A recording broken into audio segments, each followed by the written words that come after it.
से हमारे जो कर्मचारियों की एनपीएस के शेयर थे, वो भी जो सरकार द्वारा ओपीएस की जो अधिसूचना जारी की गई थी, उसके तहत उन एनपीएस के जो शेयर थे उनको काटना बंद कर दिया था। पर जब एसओपी को जो लागू करने की बात आई थी, तो नगर निगमों में और नगर निकायों के अंदर हमारे उस ओपीएस को लागू नहीं किया गया था। और मान्यवर इसी तरह से जो वर्ष 2016 के उपरांत हमारे जो कर्मचारी सेवानिवृत्त होकर जा रहे हैं स्थानीय निकायों से और नगर निगमों से, उनके जो वित्तीय लाभ है वो उनको नहीं दिए जा रहे हैं। और उसका नतीजा है कि जैसा मुझसे पूर्व सभी वक्ताओं ने बताया कि सरकार का और हमारे जो विभाग है उनका रोना एक ही होता है कि हमारी जो वित्तीय स्थिति है वो ठीक नहीं है। और कारण क्या है कि जो हम लोगों के स्थानीय निकाय हैं उनकी जो वित्तीय स्थिति है, उसका जो वित्तीय स्थिति बिगड़ी है उसके लिए सरकारें ही जिम्मेवार रही हैं, चाहे पूर्व सरकारें हो, किसी भी दल की सरकार रही हो। मुझे लगभग 31 वर्षों का अपने विभाग का अनुभव है। मैंने देखा है कि हमारे जो इनकम के सोर्सेज थे वो धीरे धीरे, चाहे वो भाजपा की सरकार रही हो, चाहे वो किसी भी दल की, चाहे कांग्रेस की सरकार रही हो, हमारे जो सोर्सेज थे उनको हम लोगों से सनेज कर दिया गया। और आर्थिक तौर पर हमें कोई भी सहायता किसी भी सरकार से विशेष तौर पर नहीं मिलती है। तो मेरा आग्रह रहेगा कि हमारे सेवानिवृत्त कर्मचारियों का भी इश्यू है, क्योंकि उनको पुराने जो स्केल थे वर्ष 2006 के आधार पर ही अभी तक वित्तीय लाभ दिए जा रहे हैं और पेंशन आदि की सुविधा दी जा रही है। और हमारे अभी भाई चंदेल जी हमारे नारायणगढ़ से हैं, जो यूएनपी को रिप्रेजेंट करते हैं, तो इन्होंने भी अभी हमारा एक ग्रुप है उसके अंदर हम एक दूसरे से जुड़े होते हैं। तो मैं अभी एक दिन देख रहा था कि इनके विभाग के अंदर यूएनपी के अंदर वर्ष 2002 से विभिन्न श्रेणियों के जो पद है वो खाली भी पड़े हैं और ना तो उनमें पदोन्नतियां की जा रही है। जो कर्मचारी उस टाइम जूनियर लिपिक था, जूनियर लिपिक के ही पद पर है। तो मेरा आग्रह रहेगा इस भाषण से अधिक नहीं कहूंगा और सरकार को चेताना चाहता हूं इस मंच से कि हमारा कर्मचारी सक्षम है अपने अधिकारों को लेने में। क्योंकि साथियों ऐसा नहीं है कि हम कोई अपने व्यक्तिगत कार्य को लेकर अपने अपने विभागों में कार्य कर रहे हैं। जो भी सरकार रहती है उनके द्वारा जो जिम्मेवारियां जिस जिस विभाग को दी गई है, हर विभाग अपने कार्य में लगा होता है। और हमारा स्थानीय निकाय कर्मचारी महासंघ है, नगर निगम है, वो भी उन सेवाओं में देने को लगी। और हमारा कार्य ही मूलभूत सुविधा जो विभिन्न शहरों के अंदर है, मूलभूत सुविधा लोगों को मुहैया करवाती है। दिन रात हमारा कर्मचारी कार्य कर रहा होता है और विशेष हम कुछ भी सरकार से ऐसी मांग नहीं कर रहे हैं। पर दुख भी है इस बात का, आपके माध्यम से बताना चाहूंगा कि जो एनपीएस का एक संघ भाई प्रदीप ठाकुर जी जिसकी अध्यक्षता कर रहे थे, बड़े दुख की बात है कि भाई प्रदीप जी को पता नहीं क्या जल्दी पड़ी थी। वर्तमान जो मुख्यमंत्री है, माननीय मुख्यमंत्री जी के स्वागत अभिनंदन की जब तक ना नगर निगमों के अंदर ओपीएस को पूर्ण रूप से लागू किया गया था, बिजली विभाग का हमारे अधिकतर कर्मचारी उस आंदोलन के अंदर उस संगठन के साथ कंधे से कंधा मिलाकर चले थे। पर ये जो तथा कथित अराजपत्रित कर्मचारी महासंघ आज के समय में, मुझे नहीं लगता कि कर्मचारियों के हित के बारे में कुछ कहेंगे। आशा की किरण आज फिर जगी है, क्योंकि हमारे आदरणीय सम्माननीय चित्रांटा जी के साथ भी हम लोगों ने उस समय एक सर्व कर्मचारी महासंघ बनाया था। और आग्रह करूंगा, संक्षेप में अपनी बात को समाप्त करता हूं। आग्रह करूंगा कि जल्द से जल्द कर्मचारियों की जो लंबित मांगे पड़ी है, जो हमारे संयुक्त कर्मचारी महासंघ के अध्यक्ष है श्री वीरेंद्र चौहान जी, महासचिव हमारे बड़े आदरणीय हैं बड़े भाई हीरानाथ वर्मा जी, इनका सहयोग हमें उस समय भी मिला था जब लास्ट ईयर हम लोगों ने आंदोलन किया था ओपीएस को लेकर और अपनी लंबित पड़ी मांगों पर कि जल्द से जल्द सरकार के ऊपर दबाव बनाया जाए और जो लंबित पड़ी मांगी है उन पर कुछ ना कुछ सरकार से लिया जाए। और मैं साथ ही यहाँ से समर्थन करना चाहूंगा, हमारे बड़ी दूर दूर से स्थानीय निकाय के कर्मचारी हैं, कोई कुल्लू से आए, कोई मंडी से आए हैं, भाई अपने चंदेल जी भी है, नारायणगढ़ से आए हैं, सोलन लोग आए हैं, तो मैं आपका भी बहुत बहुत धन्यवाद करता हूँ। और सभी कर्मचारियों को बहुत बहुत बधाई देता हूँ। इसी तरह से अपनी एकता को बनाए रखें, अपने जज्बे को बनाए रखें, क्योंकि साथियों अंत में आपके मोटिवेशन के लिए एक बात रखूंगा अपनी तरफ से कि जब सिद्धांतों की बात आए तो टकराना जरूरी है। जब सिद्धांतों की बात आए तो टकराना जरूरी है, और साथियों अगर जिंदा है तो जिंदा नजर आना जरूरी है। धन्यवाद। जय हिंद, जय कर्मचारी।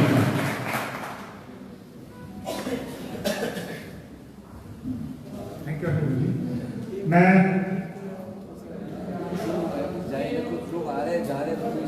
मेरा साथियों से निवेदन, जो बाहर से आए हैं और स्वाभाविक के शिवनाथ बात होना चाहिए, तो आप 2 बजे बात बोल सकते हैं, जल्दी खत्म करने की कोशिश करेंगे, तब तक साथ में चाय पानी भी हमने यही अरेंज किया है। एक चीज और कहना चाहूँगा साथी, कोई भी संगठन है, वो एनपीएस का संगठन है, हम उसके साथ है, और एक महासंघ उसके साथ था, इवन एनजीओ है, एनजीओ हमारा हिस्सा है, हमारा कर्मचारी वर्ग का संगठन है, और नो डाउट यहाँ नहीं आए, लेकिन हमने उनको बुलाया था, नहीं आए, लेकिन हमारा संगठन किसी का क्रिटिसिज्म ना करे। कर्मचारी संगठन कोई भी हो, वो कर्मचारी को रिप्रेजेंट करना है, बहुत तरीके उसके रिप्रेजेंट हो सकते हैं, लेकिन वो कर्मचारी को रिप्रेजेंट करना है। इस करके हमारे इस महासंघ का एक सिस्टर ऑर्गेनाइजेशन है, उसमें हम टीका टिप्पणी करें। और मैं निवेदन करूँगा, हमारे बीच में चित्रांता जी आए हैं और अपनी बात रखें और तजर्बा रखें। मैं बड़ा संघर्ष हिमाचल प्रदेश में पहले किया है, आगे अपनी बात संक्षेप कर रहे हैं।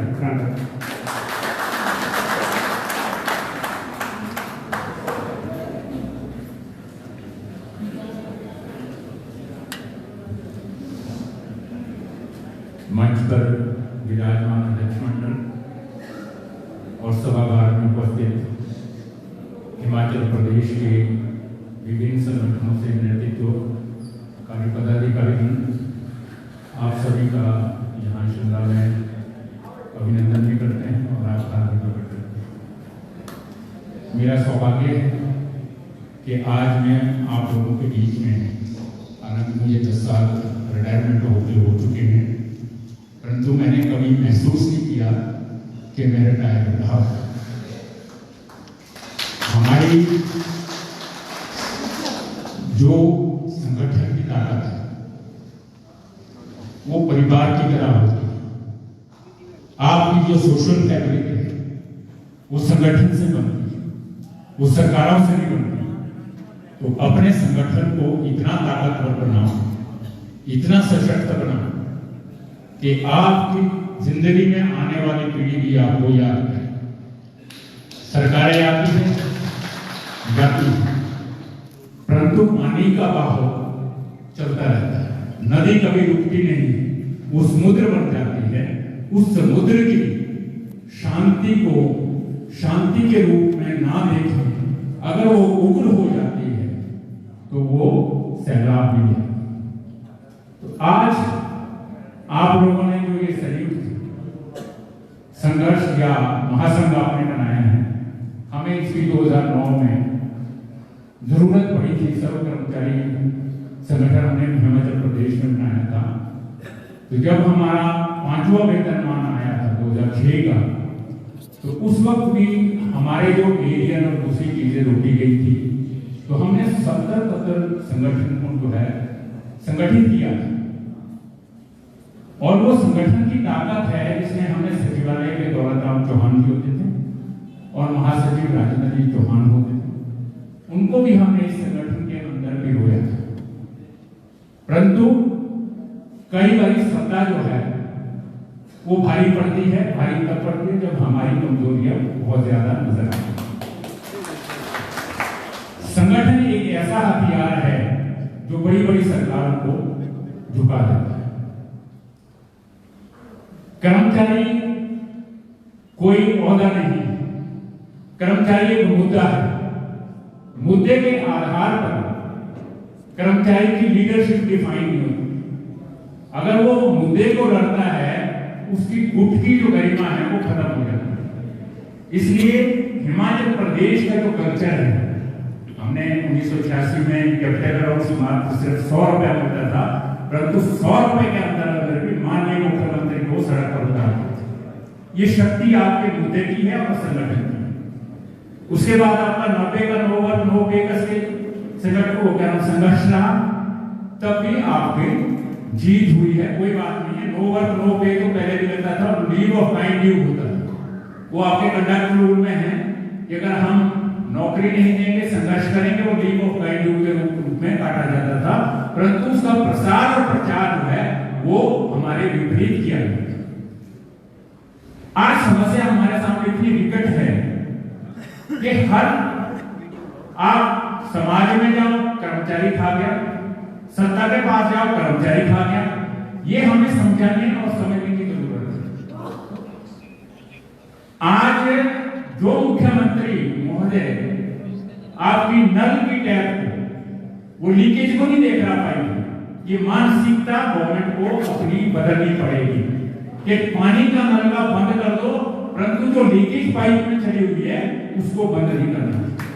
ये काम आज के वर्तमान मुख्यमंत्री कर रहे हैं कि तनख्वाह मत दो, डेफर करो, पर वो पानी की जो नीति और निर्धारण पर पीछे जो लीकेज है उसको आप बंद करने के लिए तैयार नहीं है। क्या कर्मचारी का वेतन काटकर सत्ता चल पड़ेगी?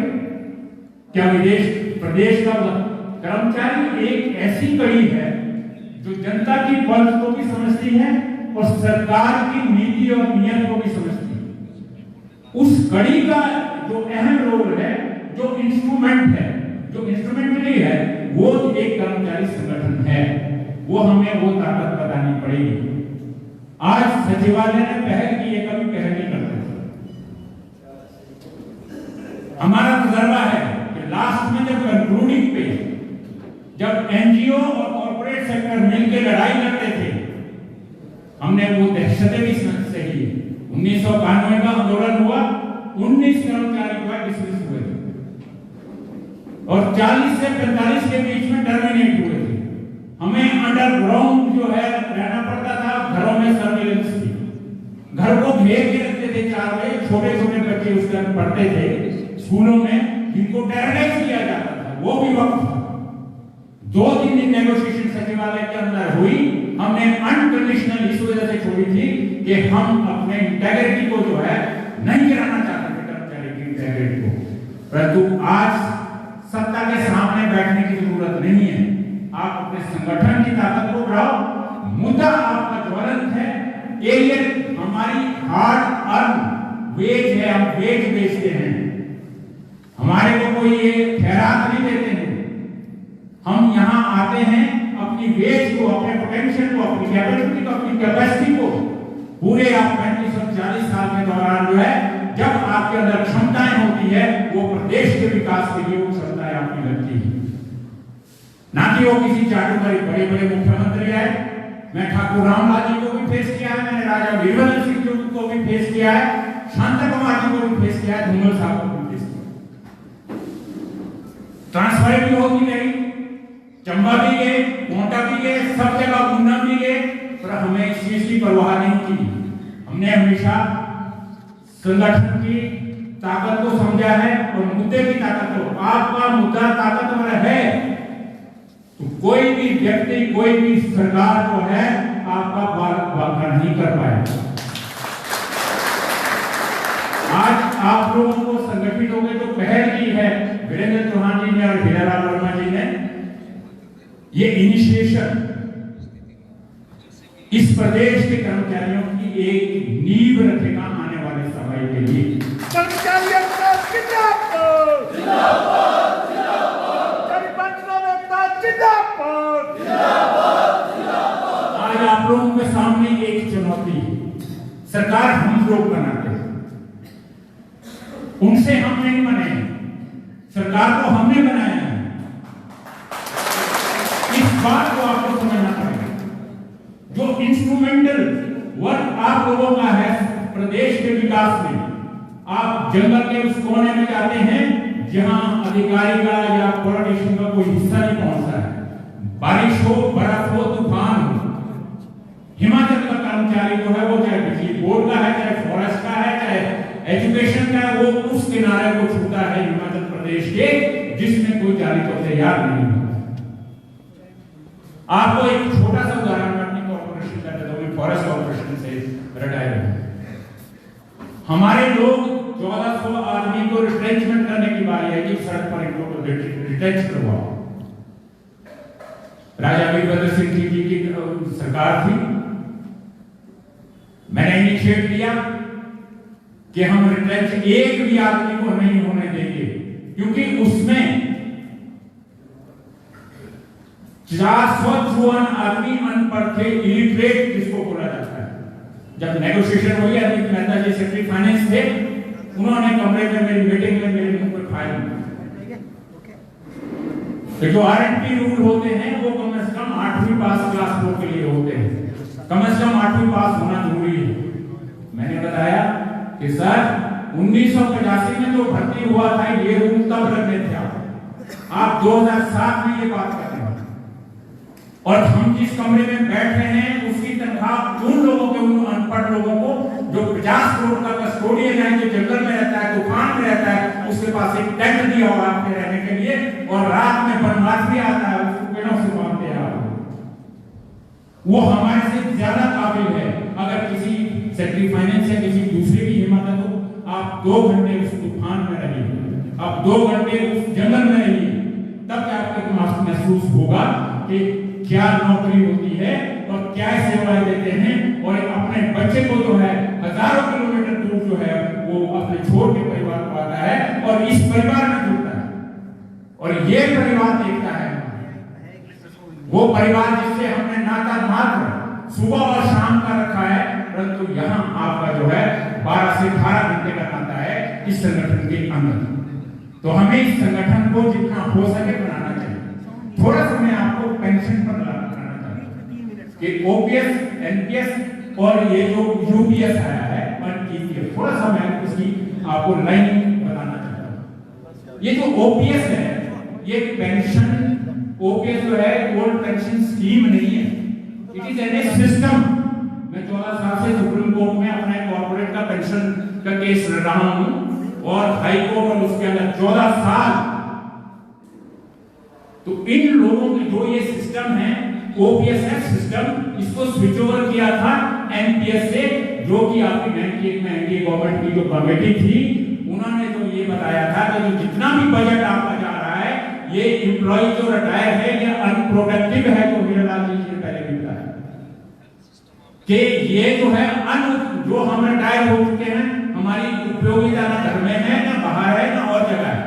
इस तरह से आपको एक भट्टाचार्य कमेटी बनी थी और उन्होंने 1/1/2004 से कहा था कि 2004 का जो इशू है वो 14,000 करोड़ रुपए आपका लगेगा अगर हम इस ओपीएस को कवर, और 2038 के दौरान ये 58,000 करोड़ तक पहुंचेगी ये बात। परंतु आप लोगों ने जंग लड़ी है, वो सिस्टम है। इसी तरह से इंप्रूव्ड सिस्टम जो एनपीएस से आपका यूपीएस है, यूनिफाइड पेंशन सिस्टम, इसमें ज्यादा कुछ नहीं है, एक मेथड इवॉल्व किया। ये आप मत समझे कि ओपीएस है, इसमें मेथड इंप्रूवमेंट आई है। एक मेथड जो एनपीएस का मेथड नहीं था, इसमें यूपीएस में वो एक अर्थमेटिक कैलकुलेशन का मेथड लाया है। इससे बियॉन्ड इसमें कुछ भी नहीं है। नंबर 2, ये नॉन कंट्रीब्यूटरी जो हमारी ओपीएस है ये कंट्रीब्यूटरी है। इसमें मात्र एक शब्द जोड़ा है, डिफाइन कंट्रीब्यूटरी बेनिफिट, के डिफाइन आपने जो 10,000 कर दिया है, डीएल जो डीएनएस अलाउंस है वो एज रेगुलर एज ओपीएस नहीं मिलेगा, ये subject to improved market base पे होगा। ये कंट्रीब्यूटरी है जो 10% आपका जो एनपीएस में आपका 40% जो एनुअली परचेज करने के लिए जाता था वो आपका इसमें 60% वापस मिलता था, परंतु यूपीएस में जो है आपका नहीं मिलेगा। ये थोड़े ये चीजें समझनी पड़ेगी। और इसी तरह से ये जो मुद्दे आप लोगों ने अभी उठाए हैं इसको कंसोलिडेट करते हुए एक मत बनाते हुए आप इस संगठन की ताकत को बढ़ाइए। और हिमाचल सरकारें पहले भी आई है, आगे भी आएगी, ये झुकाने वाला चाहिए, सरकारें झुक जाती हैं, पर उसके लिए आप लोगों को अपनी मानसिकता को बदलना पड़ेगा और आपके जो मनोवृत्ति है उसको बदलना पड़ेगा। एक जो होड़ राजनीतिक लोगों के आगे पीछे रहती है वो होड़ आपको छोड़ना पड़ेगा। मुझे थोड़ा राष्ट्रीय स्तर पर भी मौका मिला है, मैं वहां पे गया हूं और इसमें अहम रोल जो टीचिंग कम्युनिटी का है, मैंने पूरे साउथ में जाके मैं बहुत बार गया हूँ, 2003-4 से गानों से मैं बाहर भी जाता रहा हूँ। तो ये तो टीचिंग का तो बहुत बड़ा रोल है इसमें। आप इस क्लास को जो है, आपके पास एक टैलेंट भी है, इंटेलेक्ट भी है और ऑर्गेनाइजेशन क्षमता भी है। तो ऑर्गेनाइजेशन में आपने हीरालाल वर्मा जी को देखा है, बहुत सालों से करता है। जब हम भी कॉर्पोरेट सेक्टर में, मैं सेक्रेटरी जनरल हुआ करता था, सर्वकराल जी ये सेक्रेटरी जनरल है। तो बहुत सारे टैलेंट आपके अंदर है, इंटेलेक्ट है, इसको अपने मुद्दे पर रखो और आने वाली पीढ़ी के लिए एक संदेश रखो कि संगठन और मुद्दा दोनों एक दूसरे के